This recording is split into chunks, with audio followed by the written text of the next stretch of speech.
Sasto Tips Alpha. Hello viewers, welcome to সাস্টেস alpha channel. পক্ষ থেকে সকলকে স্বাগতম। আবারও হাজির হলাম আপনাদের মাঝে, যাদের মেয়েদের মেস্তার দাগের সমস্যা নিয়ে আপনাদের সাথে আলোচনা করব। আজকে আমি মেয়েরা কী ধরনের মুখের মেস্তার জন্য কি ক্রিম ব্যবহার করবেন তা নিয়ে আজকে আপনাদের সাথে বিস্তারিত আলোচনা করব। আপনার স্ক্রিনে দেখতে পাচ্ছেন এই ক্রিমটির নাম হচ্ছে মেলাসিয়া ক্রিম। এটা কি ধরনের মেডিসিন, এটি আপনারা কিভাবে ব্যবহার করবেন, এটি পার্শ্ব প্রতিক্রিয়া আছে কি না, এবং কারা এটি ব্যবহার করতে পারবে বা পারবে না ইত্যাদি সম্পর্কে বিস্তারিত জানিয়ে দেবো আপনারা আজকে এই ভিডিওতে। আশা করি এটি আপনাদের প্রয়োজন হবে। আর যদি আপনারা মেডিসিন সম্পর্কে যদি অন্যান্য ভিডিও আরও আপডেট পেতে চান, সেই ক্ষেত্রে আমাদের পাশেই থাকুন। তো চলুন প্রথমে আমরা এই মেলাসিয়া ক্রিমটি সম্পর্কে বিস্তারিত জেনে নিই। মেলাসিয়া ক্রিমটি প্রস্তুত করা হয়েছে 3টি উপাদান দিয়ে তৈরি করা হয়েছে। এই মেলাসিয়া ক্রিমটি গ্লুটিসোনল, অ্যাসিটেটনাইড, হাইড্রোক্লোরাইড এবং টেট্রিওনেট, এই 3টি মেডিসিন সমন্বয়ে এই মেলাসিয়া ক্রিমটি তৈরি করা হয়েছে। এই ক্রিমটা আপনার প্রস্তুত করেছে ফার্মাসিক্যাল লিমিটেড, ফার্মাসিয়া কোম্পানি। 15 গ্রামের এই ক্রিমটি আপনার মূল্য পড়বে 110 টাকা। এটি আপনার যে কোনো ফার্মেসিতে পেয়ে যাবেন। এখন আপনাদেরকে জানিয়ে দিচ্ছি যে এই ক্রিমটা আপনার কী কী সমস্যার জন্য ব্যবহার করতে পারবেন। ভিডিও শুরুতে আমি আপনাদেরকে বলিয়ে দিয়েছি যে সকল মুখের মেস্তার সমস্যা রয়েছে বা মেস্তার দাগ রয়েছে, এই মেস্তার সমস্যা সমাধানের জন্য এই ক্রিমটি আপনারা ব্যবহার করতে পারেন। তবে এই ক্রিমটি ব্যবহারের পূর্বে অবশ্যই কিছু নিয়ম রয়েছে, সেটি আমি আপনাদেরকে এখন জানিয়ে দেব। প্রথমে তো এই ক্রিমটির আপনারা রাতে একবার করে দিনে ব্যবহার করতে পারবেন। এই ক্রিমটি ব্যবহারের পূর্বে প্রথমে আপনার আক্রান্ত স্থানে আপনার মুখ ভালোভাবে পরিষ্কার করে এরপর হালকাভাবে শুকিয়ে নিতে হবে মুখটা।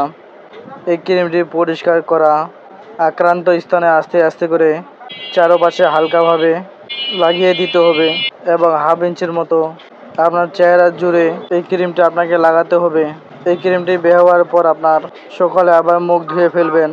এইভাবে আপনারা 7 দিন থেকে 10 দিন পর্যন্ত এই ক্রিমটি ব্যবহার করতে পারবেন। অনেকের অবস্থা দেখে সেটি থেকে অনুযায়ী করে সময়কাল বাড়তেও পারে। এই ক্ষেত্রে আপনারা সরাসরি ডাক্তারের পরামর্শ নেবেন। এই ক্রিমটি ব্যবহারের পূর্বে আপনারা কসমেটিক জাতীয় জিনিস বা অ্যালকোহল টাইপের জিনিস অথবা সাবান জাতীয় জিনিস কম ব্যবহারের জন্য চেষ্টা করবেন।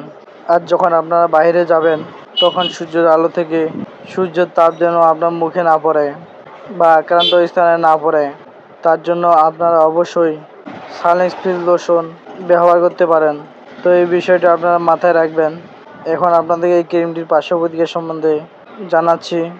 এই ক্রিমটি ব্যবহারের ফলে খুবই কম লক্ষ্যেই এটি অ্যালার্জি জাতীয় কিছু সমস্যা দেখা যায়।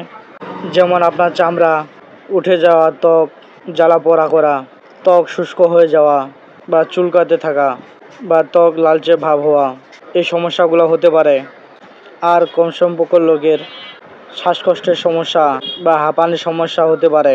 তো এই বিষয়গুলো আপনারা অবশ্যই আপনাদের খেয়াল রাখতে হবে।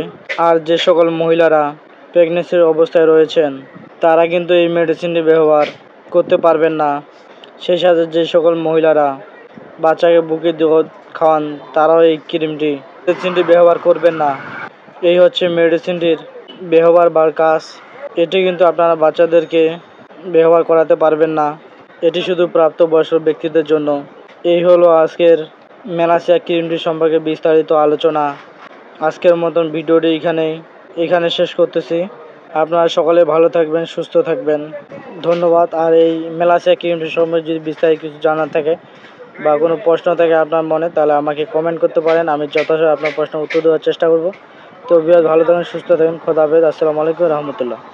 Sasto Tips Alpha.